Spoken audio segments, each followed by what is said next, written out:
And we'll take a look at some of those normal findings and normal images and relationships as we go through these. So we're going to talk about 4 basic views from 3 different positions on the chest. So the first one is the parasternal long axis. This is one of my favorite views. They're all my favorite. It can give you a lot of great information quickly about what's going on with the heart. It's next to the sternum and it's in a long axis. So here's roughly the orientation, although most of our patients, their heart does not lie in this much of a vertical plane. So I'm going to tell you that your indicator is going to be more at between 9 and 10 o'clock rather than this kind of 11 o'clock position that they demonstrate here. But roughly this is the axis from which we're slicing the heart, and we're going to get images that look somewhat like this. So let's take a little bit of a look at that. So here's kind of a more realistic positioning of our probe. So indicators, but 9:30, 10 o'clock, we're going to get just to the left of the sternum. And the first thing we want to do is slide just from head to foot until we start to get images. And then when we start to see the heart, then we're going to fine tune that until we can get a more perfect image. So what we're doing is we're slicing the heart along its long axis. The focus is on the left ventricle here. Here is some labeled diagram of what we're looking at. Apex is here, base is here, this is right, this is left. And that's part of what you want to do when you're first starting out is if you're not quite comfortable with the anatomy and the orientation, just ask yourself, where's the apex, where's the base, where's right,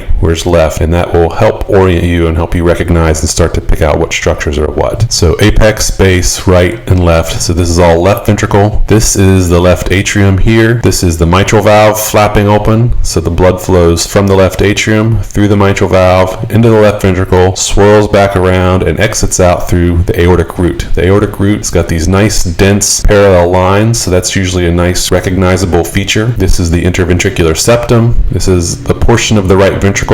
The right atrium is not visible in this view normally. And then the bright white pericardium kind of wraps around the whole thing. And here we see behind the heart the descending thoracic aorta in cross-section, another important landmark. Let's just take a look at a little demonstration. All right, so we're in cardiac mode. Our indicator's flipped on the other side because we're in a cardiac setting.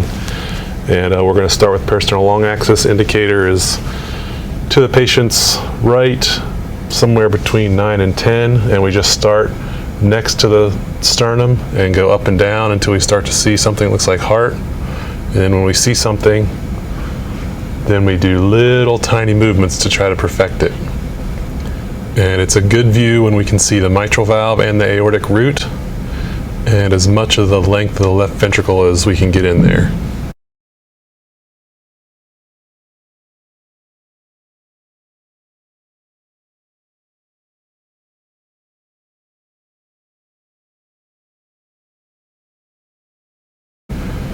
And there's the descending aorta back here.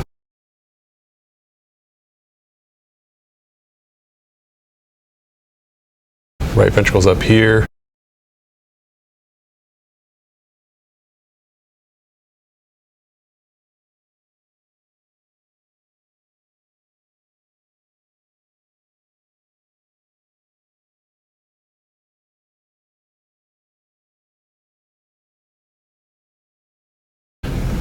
A couple of mistakes people make sometimes is they're rotated too much, so the ventricle looks kind of like an egg or a partial circle.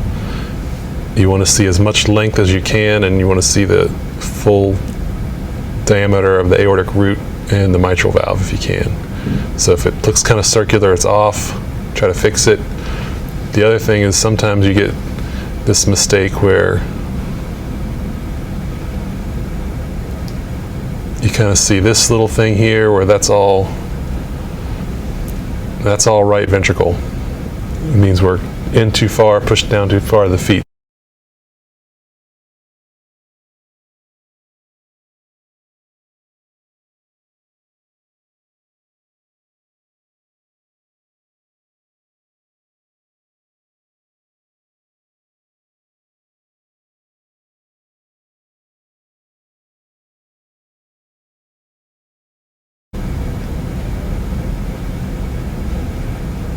So if we want to fix that, we fan to the patient's head, and then we correct from there.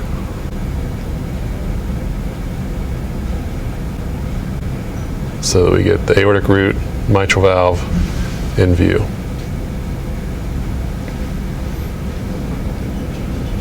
So this is our parasternal long axis. This is kind of a classic, typical view that we want to recognize. And just representing this again with some more labels, take a look at this. You want to train your eyes to find this and then the normal relationships so that when things are abnormal, they are pretty evident to you quickly.